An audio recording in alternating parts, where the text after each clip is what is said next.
Gracias por estar esta tarde aquí con nosotros en el Centro Cultural de la Ciencia del Ministerio de Ciencia, Tecnología e Innovación.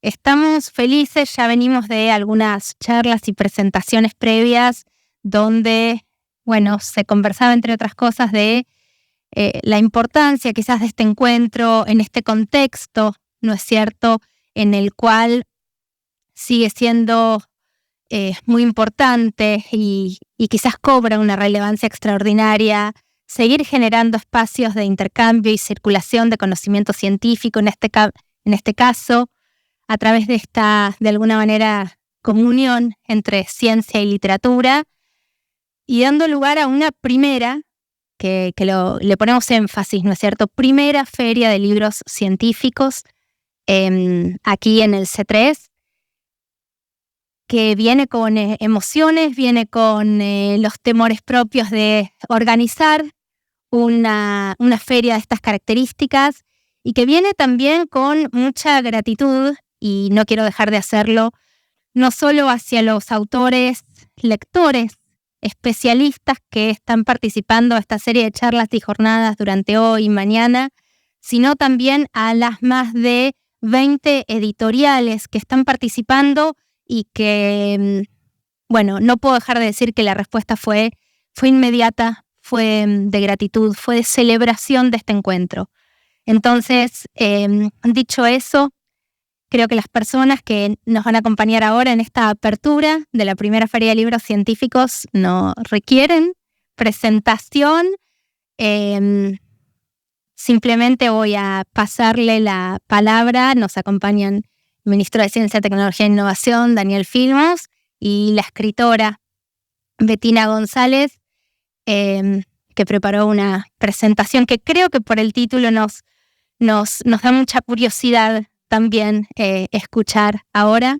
Pero empiezo por pasarle la palabra y agradecerle al ministro el apoyo también y la iniciativa a llevar adelante este tipo de encuentros aquí en el C3. Gracias, Daniel.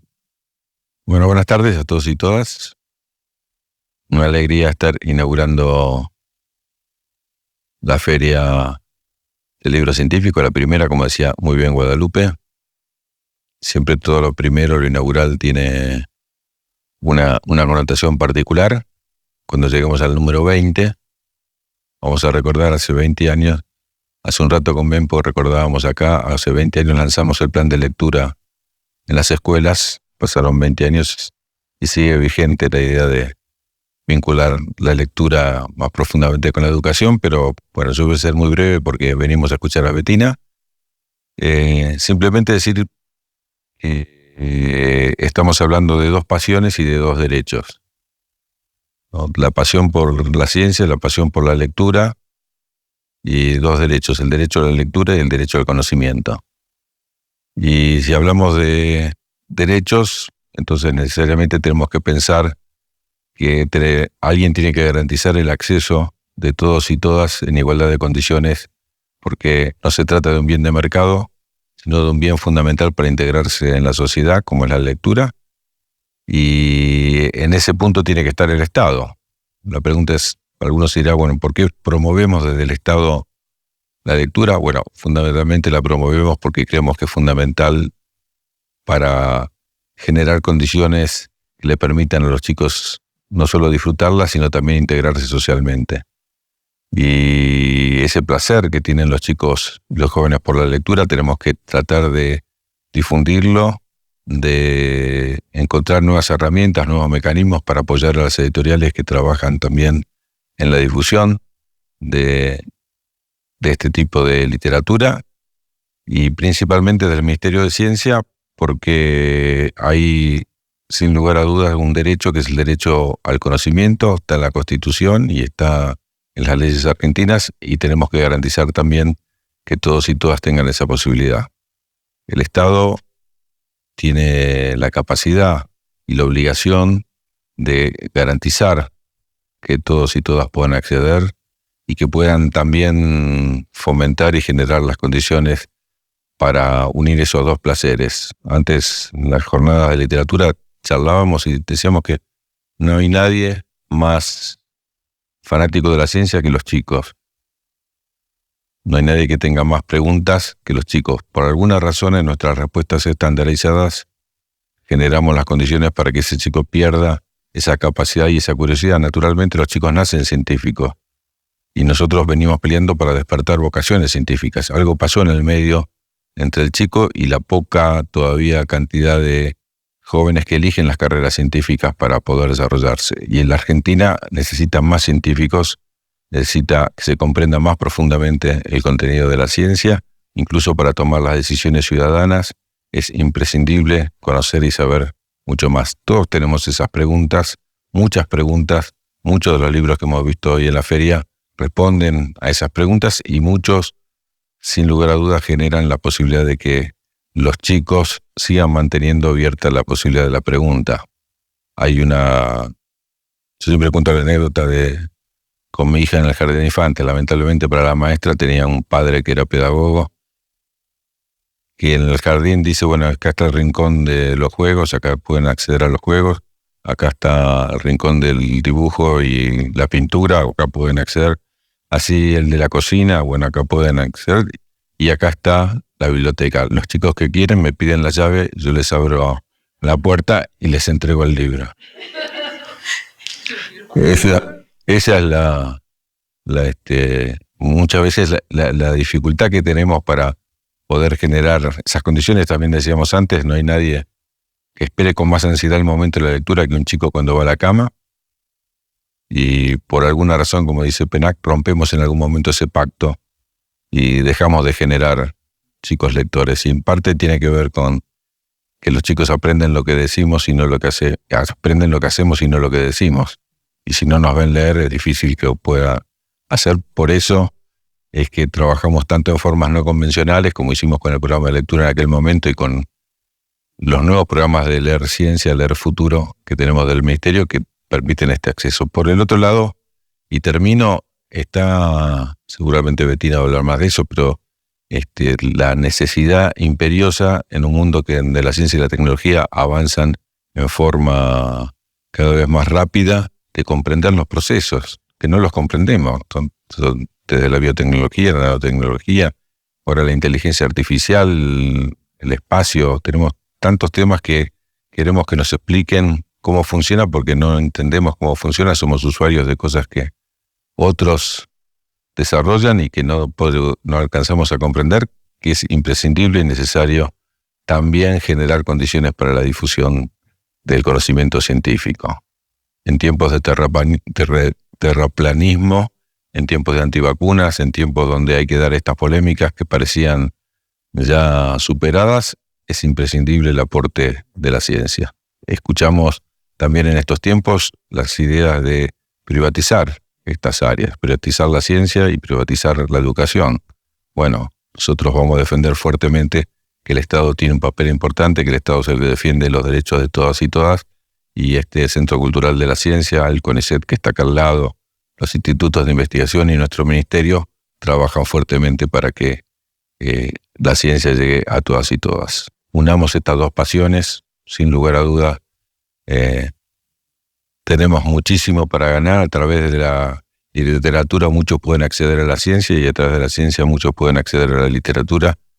Y en ese noviazgo entre ciencia y literatura esperamos que haya un sólido matrimonio en el futuro que nos permita seguir generando ferias como esta año tras año.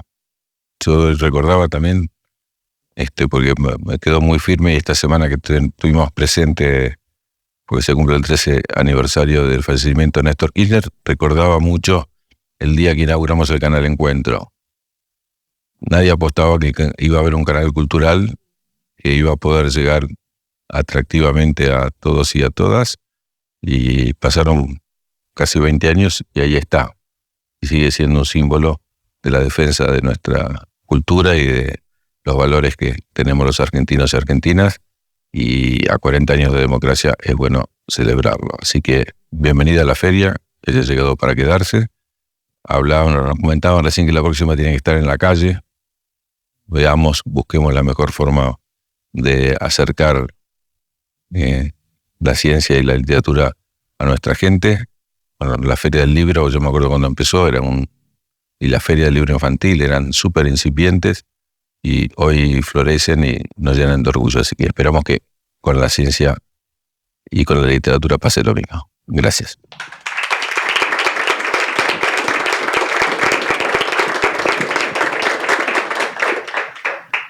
Gracias a Daniel y a todos los organizadores y organizadoras de esta feria por invitarme. Aviso que son solo 20 minutos, no los voy a aburrir. Traje algunos pensamientos que les quiero compartir. Supe que quería ser escritora a los 8 años, pero como todo el mundo me anunciaba que iba a morirme de hambre, por las dudas había pensado en 2 profesiones de repuesto: astrónoma o arqueóloga. Como ven, la idea de hacerme rica no estaba en mis planes, pero a diferencia de algunos adultos y test vocacionales de esa época, yo ya a esa edad podía ver todo lo que esas disciplinas comparten. Por algo, Roland Barthes dijo que la ciencia siempre llega después, a donde la literatura ya formuló las preguntas que importan. Estar hoy hablando de la relación entre ciencia y literatura es entonces no solo un honor, sino también una alegría y un acto de justicia poética para la niña que fui, que ya sabía que el trabajo cotidiano de una escritora y de una científica tienen más cosas en común de lo que se piensa. Para empezar, ambas necesitan tener un enorme poder de observación y de análisis, capacidades tan importantes hoy que estamos abrumados por una cantidad aplastante de datos y de fake news. Discernir en esa montaña de desinformación aquello que en verdad es relevante o significativo es una tarea que compartimos escritores y científicos. Pero la capacidad analítica de la realidad no sería nada sin el poder de la imaginación y la invención. Sin imaginación la ciencia no es nada, tampoco la literatura. No basta con ver la realidad y describirla, hay que poder arriesgar.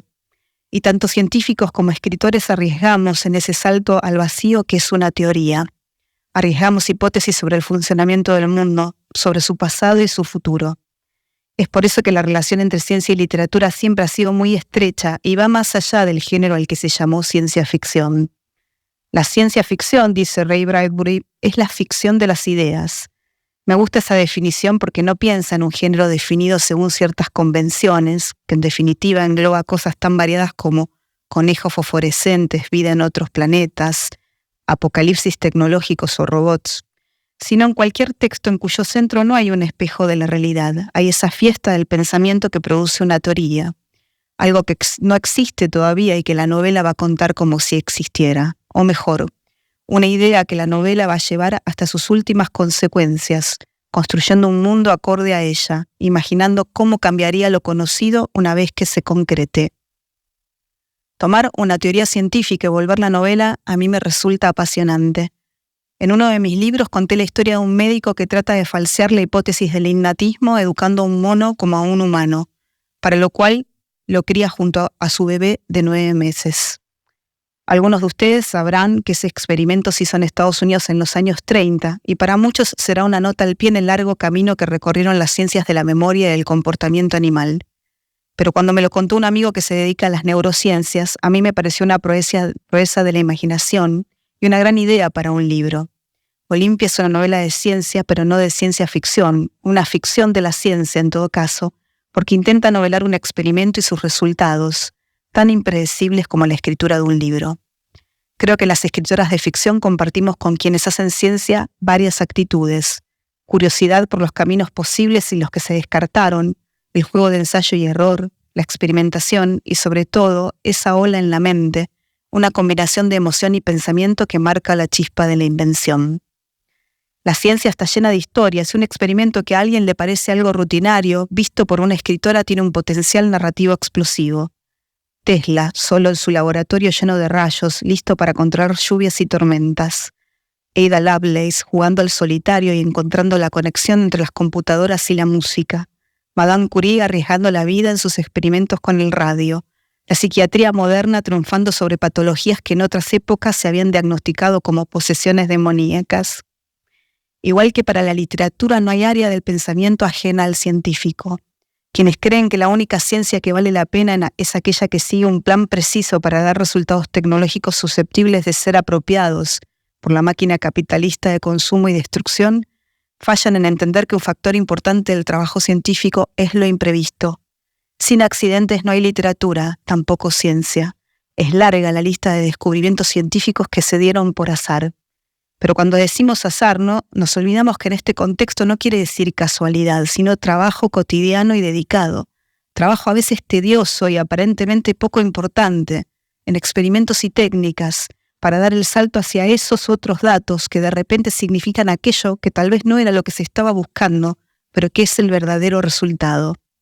Si Flannery O'Connor decía que la inspiración debía encontrar a la escritora trabajando, ¿cuánto más cierto debe ser esto para el científico? Y qué importante es también una mirada amplia en las políticas científicas. Es lo único que puede crear un conocimiento verdadero e independencia económica e ideológicas en un mundo donde el oscurantismo crece a pasos agigantados.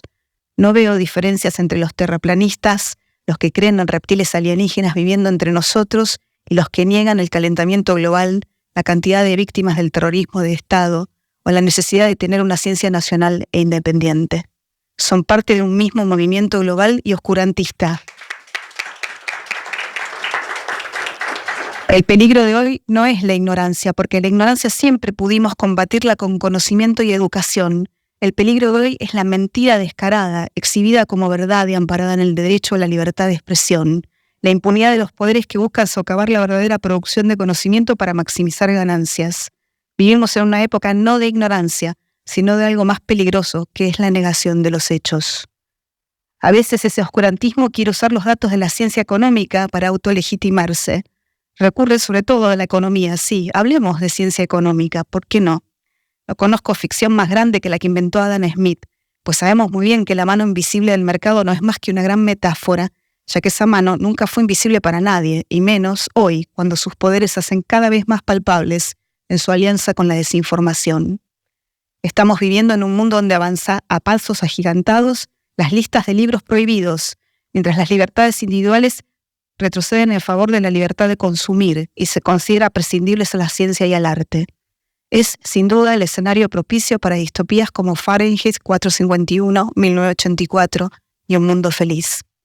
Ideologías oscurantistas como esas, por supuesto, no hubieran financiado nunca todas las investigaciones nacionales que fueron necesarias para que hoy tengamos nuestra propia vacuna contra el COVID. Para el caso, tampoco hubieran financiado la teoría matemática de la información de Shannon, de la que eventualmente saldría la capacidad predictiva del algoritmo en redes, que hoy tanto colabora con esos sesgos ideológicos.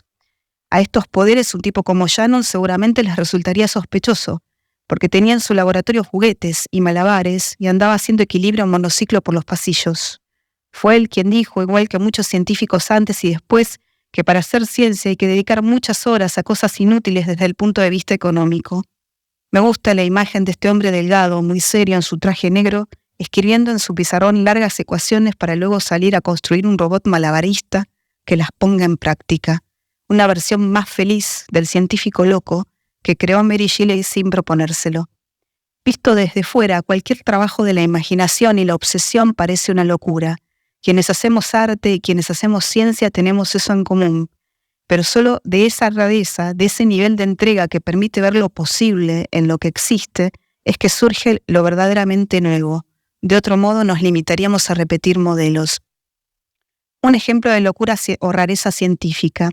Según sus biógrafos, Galton estaba poseído por el poder nervioso, a veces embrujado y otras veces bendecido por las ideas que lo dominaban, a tal punto de ubicarlo a distancia mínima de la locura. Tenía una mente tan inquieta que era capaz de usar el método científico para determinar la mejor forma de hacer té, inventar un telégrafo que imprimiera cartas o crear retratos compuestos en los que aparecía de repente la belleza o la fealdad promedio de todo un grupo. En 1872, Galton se propuso estudiar la efectividad de la plegaria, lo cual muestra que no hay preguntas imposibles ni inútiles para la ciencia. Solo se trata de dar con el método indicado para contestarlas, en este caso, la estadística. Galton tenía los datos, eran los mismos que había usado para su gran obra, Hereditary Genius. Usarlos para investigar la eficacia de la oración es una muestra de su pensamiento original y temerario, y todavía hoy es un modelo de cómo la estadística puede responder casi cualquier pregunta.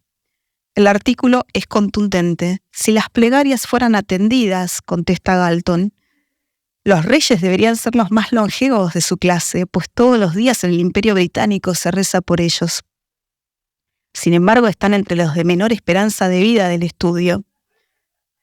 Si las oraciones para curar enfermos fueran efectivas, los médicos lo sabrían hace rato, razona Galton, y si quienes se comunican a diario con el Señor fueran más bendecidos que otros, ¿no sería lógico que los misioneros de las colonias y los barcos de empresarios cristianos conquistaran almas y puertos y volvieran a su país coronados por el éxito?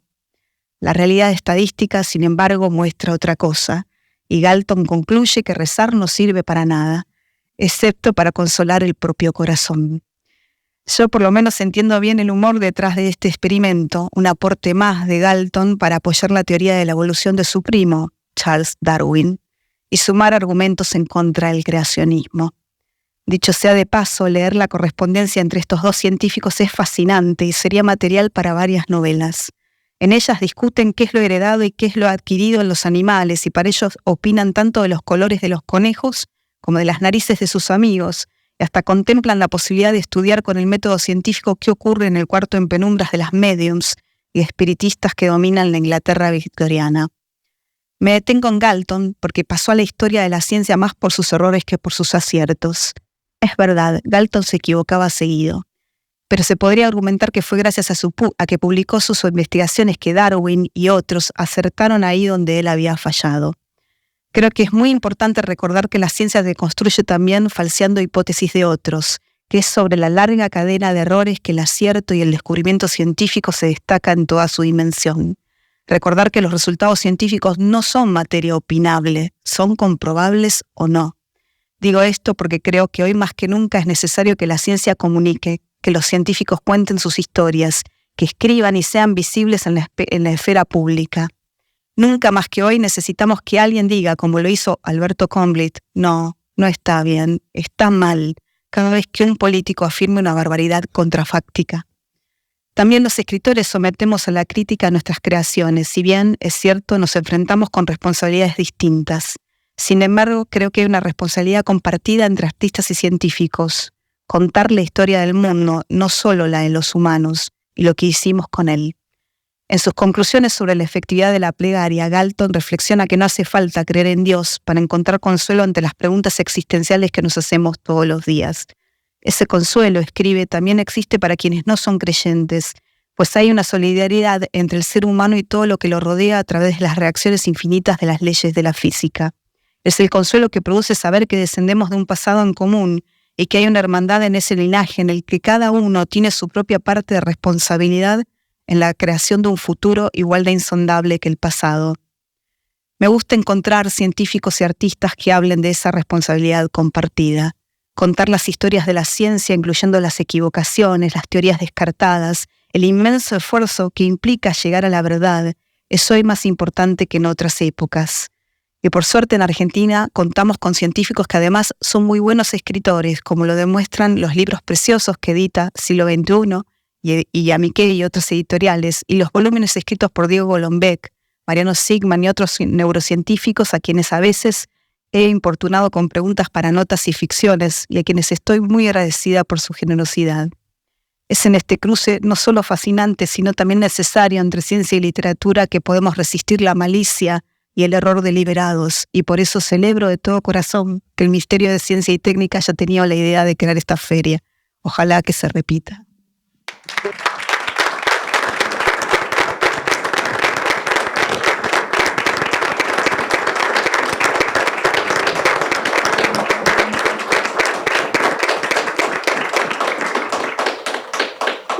Muchísimas gracias, Bettina. Creo que nos quedamos un poco conmovidas con tus palabras. Seguimos durante la jornada de hoy, después de esta conferencia de apertura, y gracias por haber confiado y estado hoy aquí con nosotros. Doblemente primera, ¿no? Conferencia de apertura y primera feria esta tarde.